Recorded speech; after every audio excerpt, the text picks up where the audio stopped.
Good day everyone. Today we will discuss about tips for writing an effective research paper.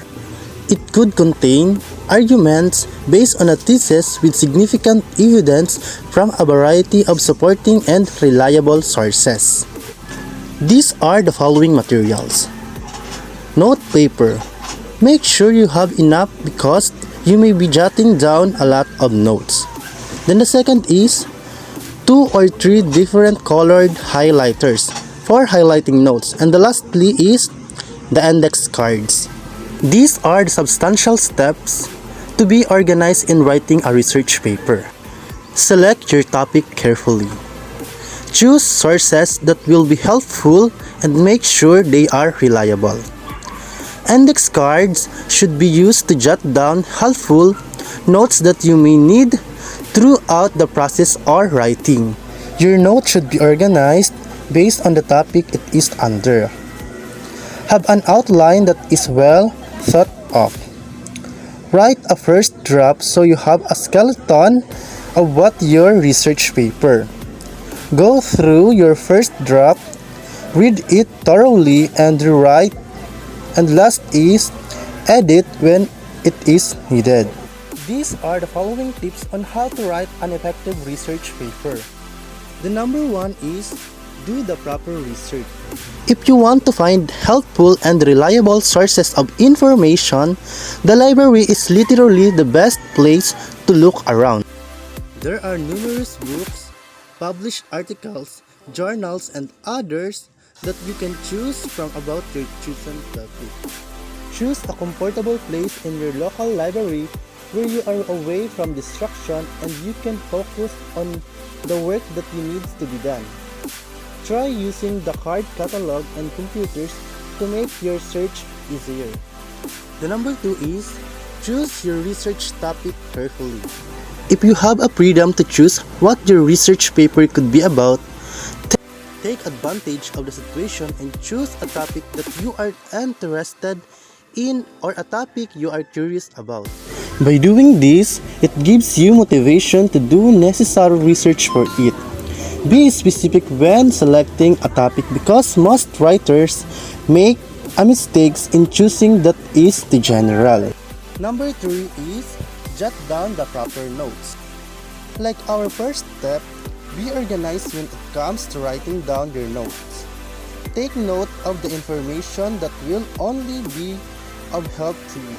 Try color coding your notes by topic and you can use highlighters for marking the beneficial details so you can find the specific topic very easily. If you're allowed, you can also photocopy an article or page from a book that you need. This is best if there is too much to note down on paper. It will definitely save your time.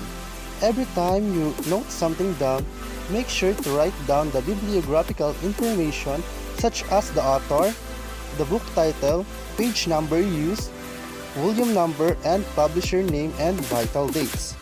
Number 4, brainstorm an outline. After in-depth research, you can proceed to writing an outline. With all the notes and vital information that you gathered, start brainstorming where this certain topic fit in. To brainstorm an outline doesn't mean that they have to be structured in sentences. Note down what part would be the beginning, middle, and end. This is part where your research paper to take shape. Number 5 is write a first draft. After your outline, you can start your first draft. Take your outline and get the ideas jotted down and form sentences and paragraph with them. This is the part where you put more detail and light into the paper so people can read it and actually understand it. You can do more needed research if you feel you're lacking information. This is only the first draft, so you can still make changes as you go on. The last one is proofread and rewrite your final paper. Once you read your first draft over and over and make the necessary changes you feel should make, it is time to write your final draft. Make sure that all the vital information is included and your paragraph and sentences make sense and has a steady and natural flow all throughout. Check for typographical and grammatical errors. Spelling is also another thing you want to check for. Make sure that every source that you use is in the bibliography page because this is vital to your research paper. When you're finished with your final paper, do the final adjustment as needed. Read it as many times as you want and even ask a friend or professor to go through it and give out their opinion. That's all for today. Thank you for listening.